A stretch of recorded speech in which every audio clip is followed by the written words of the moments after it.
Using on the mounting the battery packs then. So I've taken all the lithium stuff back out again, and I've removed the old nickel metal hydride part from the bottom of the IPU assembly, which you saw, and you've seen from those pictures that I've posted that you can actually get sort of 3 blocks into that space at the back. So that's what the IPU assembly looks like as is, with the ducting, etc. And there's that case there which goes around it, which is that case there.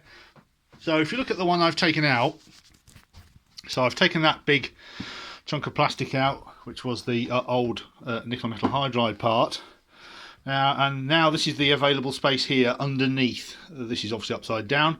This is the available space you have underneath. And what you could do is you could chop this off here at the back level, so you gain that space. We don't need this venting at this end. The only vent we need is at this end, and you can also chop this off level here, because the vent, the inlet vent, also the outlet vent, is just down there, and that's the bit that you need. Because if we take this off, we can see this is where the cooling is needed. So this is the bottom of the IPU, that's basically the motor controller, and this is the DC to DC converter. So you could possibly make up something which just covered here and allowed us to fit fans which suck through this way, but I don't think there's any point reinventing the wheel. So I think use that, but cut this off flat, so it's absolutely flat. Put an extra piece of plastic across here to hold it all down and strengthen it, because there are these nice mounting points here, so we can just use these. Put a piece of Foamalux type plastic on here to pull that all down, and then offer that up to the car, and we can see how much space there is underneath that, between that and the floor. And I think we can probably get 2 packs underneath there, and possibly well, certainly 2. We can't get 3 because the switchboard mounts down here, and this intrudes into this area, as you can see.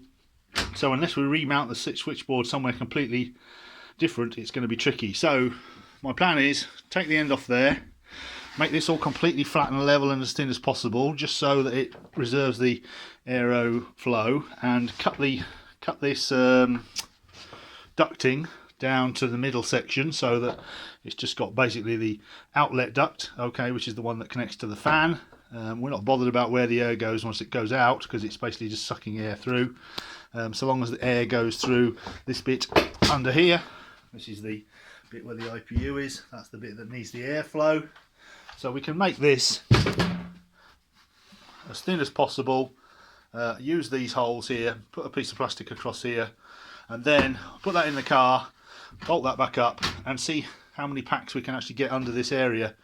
What you'd need to do is make a tray in the IPU compartment, just bolt it to the floor, and then use some of this aluminium bracket which we did before to bolt the packs to, as you saw. So put a tray into the boot of the car and bolt the packs to that, and then you'd have 2 packs in the bottom, possibly 3 depending if we move this, but I'm not quite sure where we could put that.